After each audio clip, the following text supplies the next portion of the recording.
अस्सलामुअलैकुम। Homeopathy learning के YouTube channel world homeopathy awareness में हम आपको वेलकम कहते हैं। इस लेक्चर में हम आपको बताएंगे हार्ट अटैक क्या है और ये क्यों होता है।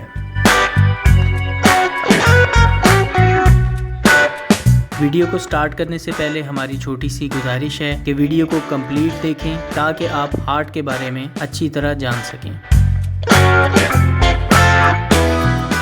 तो अब हम सबसे पहले बात करेंगे कि हार्ट अटैक क्या है और क्यों होता है। Heart attack, cardiac arrest, heart blockage, ये दिल की वो हालत है जिसमें ऐसे नोड, साइनो, आर्कुलर नोड, जैसा कि मैंने पहले बताया है कि दिल की बैटरी, पीस मेकर में पैदा होने वाली जो ऐसे नोड से इम्पल्सेस पैदा होती हैं, जो इलेक्ट्रिक लहरें पैदा होती हैं, वो किसी वजह से बंद हो जाती हैं। तो इस सूरत में दिल को खून की सप्लाई बंद हो जाती है, तो जिससे हमारा दिल काम करना छोड़ देता है। तो इसी हालत को हम हार्ट अटैक कहते हैं।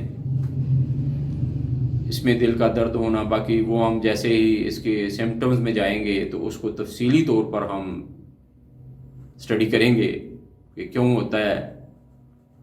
तो मोस्टली जो है ना, इसकी वजह दिल को खून पहुंचाने वाली आर्टरीज में ब्लॉकेज, ऐसे नोड्स का काम छोड़ जाना, इसकी वजह से दिल का दर्द होता है और हार्ट अटैक होता है। अब कुछ लोग पूछते हैं कि जी ऐसे नोड जो है, ये बैटरी जो है, ये अगर ख़राब हो जाती है तो क्या बंदे की डेथ वाक़या हो जाएगी? ऐसा हरगिज़ नहीं है। ऐसे नोड के काम छोड़ने से भी हमारा दिल जो है वो पंप करता रहेगा, लेकिन सही तरीके से पंप नहीं कर पाएगा, कोई तकलीफ़ होगी, वो कम जो ब्लड की सप्लाई है दे सकेगा। तो ऐसे नोड जो है ना, इसके बगैर दिल काम तो करेगा लेकिन अच्छे तरीके से काम नहीं करेगा। तो हमने ये नहीं देखना कि अगर ऐसे नोड काम नहीं कर रहा तो दिल तो फिर भी जो है ना चल सकता है, पंप करता रहेगा, भले थोड़ा करे, या अगर दिल का कुछ हिस्सा डेड हो गया तो फिर भी काम करेगा, या कोलेस्ट्रॉल बढ़ गया है तो अगर दिल को रुकावट आ रही है तो कोई बात नहीं। इन चीज़ों सबको हमने भूल के हार्ट अटैक का हमने सोचने से पहले हमने इन सब चीज़ों को ख़त्म करना है कि ये जो अल्लाह ताला ने हमें बहुत अहम किस्म का आर्गन दिल जो है ना हमें दिया हुआ है, ये सेहतमंद रहे, चलता रहे। चलने में ही ज़िंदगी है। अगर ये ब्रेक ले गया, रुक गया, तो हमारी ज़िंदगी का पहिया भी रुक जाएगा, यानी कि डेथ वाक़या हो जाएगी। तो हार्ट अटैक को समय के साथ ये भी देखना ज़रूरी है ये किस वजह से होता है। तो दिल की बीमारियां तकरीबन 98% जो हैं, हार्ट ब्लॉकेज है, हार्ट डिजीज़ हैं, हार्ट अटैक हैं, तो तकरीबन 98% जो है वो दिल के ब्लॉक होने जाने की वजह से, हार्ट ब्लॉकेज की वजह से होती हैं। बाकी जो 2% हैं वो दूसरी डिजीज़, जिसमें हार्ट वेल्व्स हैं और हार्ट का बढ़ जाना है, हार्ट मसल्स की वीकनेस है, या दिल में सुराख होना, वेल्व का लीकेज होना, ये सारी चीज़ें जो है ना 2% दिल की बीमारियों का बायस बनती हैं। जबकि हार्ट ब्लॉकेज जो है वो 98% वजह है दिल की बीमारियों की। तो दिल की मुख्तलिफ हालतों में हमारे दिल को जो खून की सप्लाई है वो मुख्तलिफ होती है, हर वक्त एक जैसी नहीं होती। अगर हम आराम की हालत में हैं, बैठे हुए हैं, तो दिल को सप्लाई और रिक्वायर है। अगर हम पैदल चल रहे हैं तो दिल को खून की सप्लाई की परसेंटेज और है। अगर हम भाग रहे हैं तो उसमें दिल को खून की सप्लाई की परसेंटेज कुछ और है। तो हम इसको देखते हैं कि ये किस परसेंटेज में, किस हालत में कितने परसेंट जो है ना वो हार्ट को खून चाहिए। इसको हम 10%, 20% और 30% के हिसाब से मैनेज करते हैं। तो 10% जो खून की रिक्वायरमेंट है दिल की, जो उसको सप्लाई चाहिए, कि अगर 10% दिल को खून मिल रहा है तो दिल हमारा बिल्कुल सही काम करेगा, उसको कोई तकलीफ नहीं होगी, कोई जो है ना हार्ट अटैक नहीं होगा, कोई दिल की बीमारी नहीं होगी।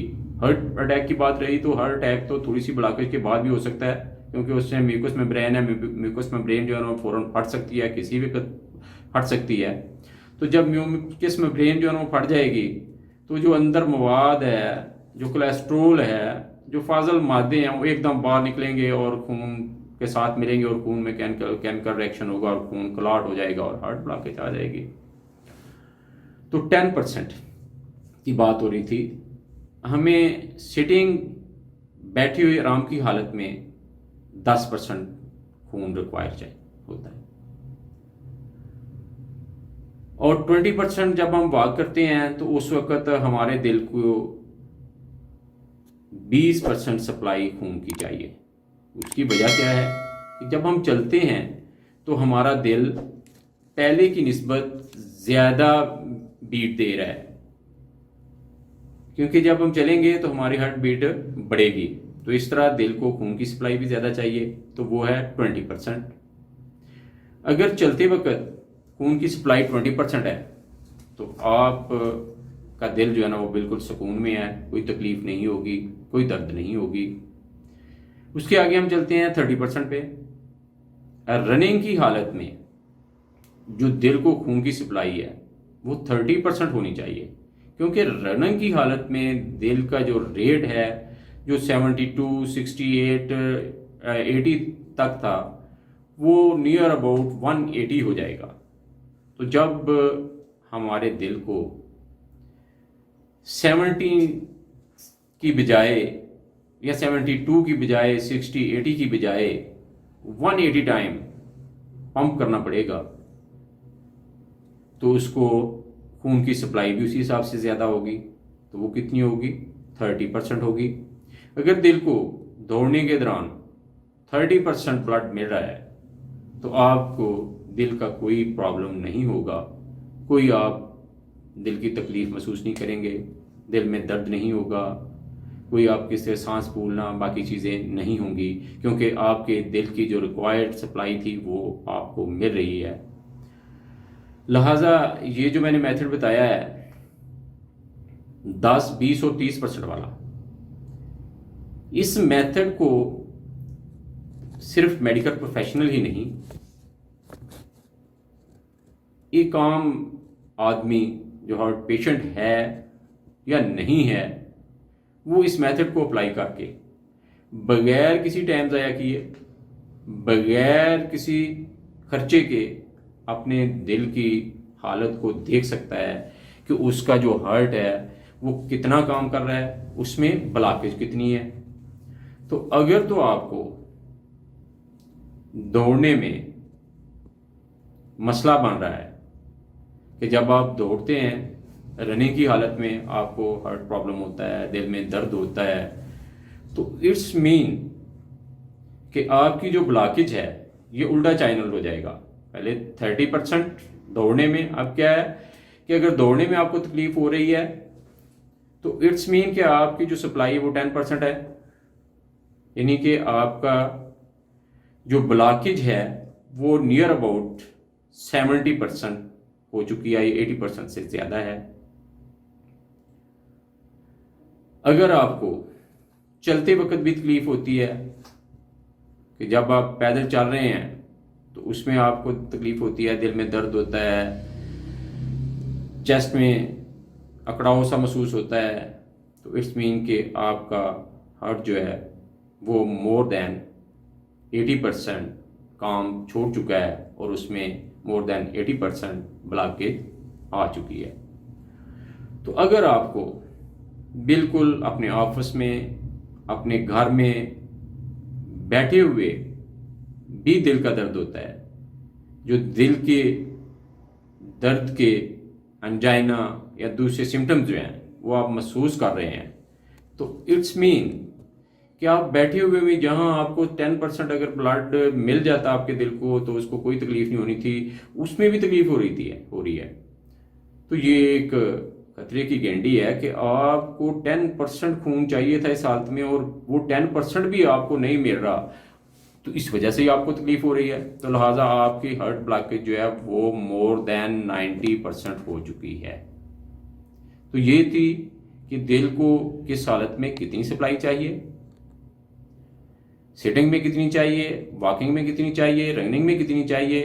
तो अगर हमारा दिल सिटिंग हालत में, आराम की हालत में, लेटे हुए, बैठे हुए भी तकलीफ में है, उसमें दर्द हो रही है, तो ब्लॉकेज कितनी है। अगर वॉक करते हुए प्रॉब्लम आ रहा है दिल में, तो ब्लॉकेज कितनी है। अगर रनिंग के दौरान आ रहा है तो फिर ब्लॉकेज कितनी है। तो इट्स मीन के अगर आपको दौड़ते वक्त, चलते वक्त, बैठे हुए, हल्की फुल्की एक्सरसाइज करते वक्त भी आपको कोई दिल का मसला नहीं होता है, तो इसका मकसद हरगिज़ ये नहीं है कि आपका कोलेस्ट्रॉल नहीं बढ़ा हुआ या आपकी हार्ट ब्लॉकेज नहीं है। इसका हरगिज़ ये मकसद नहीं है। जो चीज़ें ये चीज़ें बढ़ाती हैं, हमने उनको कंट्रोल करना है और दिल की जांच करते रहना है। लिपिड प्रोफाइल करवाना है कि कोलेस्ट्रॉल कितना है, ट्राइग्लिसराइड्स कितना है, एलडीएल कितना है, एचडीएल कितना है, वीएलडीएल कितना है और टोटल कोलेस्ट्रॉल रेशियो कितनी है, ये हमें फिर भी करवाना चाहिए। अब आपके ज़हन में ये सवाल उठ रहा होगा कि जब हमें दिल का प्रॉब्लम ही नहीं है, कोई किसी किस्म का दिल में दर्द नहीं होता, हमें घबराहट नहीं होती, पसीना नहीं, इतना फैटनेस नहीं होती, कोई ऐसा 0% जो है ना वो सिम्टम है हार्ट प्रॉब्लम के, तो फिर हमें इतनी फिक्र क्यों करनी चाहिए। उसकी भी वजह है, मैं आपको बताता हूँ कि दिल को दौड़ की हालत में 30% ब्लड चाहिए। इट मीन कि अगर आपके हार्ट को 30% ब्लड अवेलेबल है, उसको सप्लाई मिल रही है, तो उसको कोई तकलीफ नहीं होगी। इस मीन कि अगर 70% आपकी ब्लॉकेज आ चुकी है तो फिर भी आपको दिल का कोई अलामत ज़ाहिर नहीं होगी। लेकिन ये जो 70% ब्लॉकेज आ चुकी है, ये जो कोलेस्ट्रॉल लेवल बढ़ चुका है, जिसने आपकी आर्टरीज को तंग कर दिया है, और 30% जो रास्ता है वो खुला है और 70% जो है ना वो ब्लॉक हो चुका है, तो ये इसका मकसद ये नहीं है कि आपको कोई दिल का मसला नहीं है या आपको हार्ट अटैक नहीं आ सकता। इसमें किसी भी वक्त, जैसे कि आपने रोज़मर्रा ज़िंदगी में देखा होगा कि बंदे को तो दिल का कोई मसला ही नहीं था, ब्लड प्रेशर चेक करवाया ठीक था, ईसीजी करवाई ठीक थी। ईसीजी तो वैसे ही आप 100 टाइम भी करवा लें तो ब्लॉकेज में अक्सर 90% ईसीजी जो है ना वो नॉर्मल आती है। उसकी क्या वजह होती है कि ईसीजी आपकी नॉर्मल आ रही है, आप बड़े खुश हो जाते हैं, डॉक्टर भी मुतमिन हो जाता है कि जी जाएं जी, आपको मैदे का प्रॉब्लम है, आपको हार्ट का प्रॉब्लम नहीं है, कोई ऐसा मसला नहीं है, कोई इशू नहीं है, आप ये दवाई लें और खाएं। मुतमिन हो जाते हैं, आप भी मुतमिन, आपका फिजिशियन भी मुतमिन, आपके घर वाले भी सेटिस्फाई कि आपको दिल का प्रॉब्लम नहीं है। तो ऐसा हरगिज़ नहीं है। ईसीजी 90% हार्ट डिजीज़ को क्यों नहीं बताती, हार्ट ब्लॉकेज को क्यों नहीं शो कर रही, उसकी वजह मैं आपको बताता हूँ कि जब आप ईसीजी करवाते हैं तो उस वक्त आपकी स्टेट क्या होती है, आपकी कंडीशन क्या होती है। आप बिल्कुल रेस्ट की हालत में होते हैं, कोई आपको दिल को घबराहट नहीं होती, कोई ऐसा मसला नहीं होता, बिल्कुल आप पुरसकून होते हैं, बेड पे लेटे होते हैं, तो फिर आप ईसीजी करवाते हैं। तो जब आप लेटे हुए हैं, रेस्ट की हालत में हैं, तो ईसीजी करवा रहे हैं, तो उसमें तो आपको कोई प्रॉब्लम आएगा ही नहीं, तो ईसीजी नॉर्मल आ जाएगी। तो जब ईसीजी नॉर्मल आ जाएगी तो आप अपने आप को बेहतर समझेंगे। हालांकि अगर लेटे हुए आपको प्रॉब्लम नहीं हो रहा तो इट्स मीन कि 80% से ज़्यादा ब्लॉकेज हो सकती है। तो लिहाजा हमें दूसरे जो टेस्ट हैं उनको फॉलो करना चाहिए ताकि उन टेस्ट को कैरी आउट करके हम दिल की हालत को जान सकें कि आया हमारा कोलेस्ट्रॉल लेवल तो नहीं बढ़ा हुआ, या हमारा ट्राइग्लिसराइड तो नहीं बढ़ा हुआ, या हमारा HDL, LDL, VLDL या टोटल कोलेस्ट्रॉल रेशियो तो नहीं बढ़ी हुई। तो इन चीज़ों को गाहे बगाहे जानना, वक्तन फ़ौक़तन 6 महीने के बाद, साल के बाद एक मेडिकल चेकअप करवाना, ये बहुत ज़रूरी है ताकि आने वाले जो मर्ज़ है उसके बारे में आप अवेयर रहें। अगर खुदा न खास्ता आपको कोई ऐसा मसला बनता है जिसमें हार्ट ब्लॉकेज आ रही है, आर्टरी आपकी जो है ना वो तंग हो रही है, तो उसका बिफोर टाइम कि आप हार्ट अटैक आपको हो खुदा न खास्ता, तो उससे पहले उसका हल करना है। और उसका हल कोई सर्जरी नहीं, कोई मेडिसिन नहीं, आगे चल के मैं आपको बताऊंगा कि उसका हल क्या है। बगैर सर्जरी के, बगैर मेडिसिन के आप अपनी हार्ट ब्लॉकेज को, आप अपने कोलेस्ट्रॉल को, जो आपकी आर्टरीज को तंग कर चुका है, उसको ख़त्म कर सकते हैं। ये आगे चल के इंशाल्लाह बताएंगे कि ये कैसे होता है, क्यों होता है। इससे पहले हार्ट अटैक के बाद जो है ना हम बताएंगे कि हार्ट अटैक कितनी किस्म का होता है। जी नाजरीन, आज की वीडियो में बस इतना ही। अगर आपको हमारा ये लेक्चर पसंद आया है, इस वीडियो को जल्दी से लाइक करें, अपने दोस्तों के साथ जरूर शेयर करें। अगर इस लेक्चर के मुताल्लिक किसी किस्म का कोई क्वेश्चन है तो कमेंट सेक्शन में अपना क्वेश्चन जरूर दें। अगर आप हमारे चैनल पर नए हैं और अभी तक आपने हमारे चैनल को सब्सक्राइब नहीं किया तो जल्दी से सब्सक्राइब करें और बेल आइकॉन पर क्लिक करके नोटिफिकेशन को ऑन करें, या बेल आइकॉन पर क्लिक करके ऑल पर क्लिक करें ताकि हमारी हर आने वाली वीडियो आप देख सकें।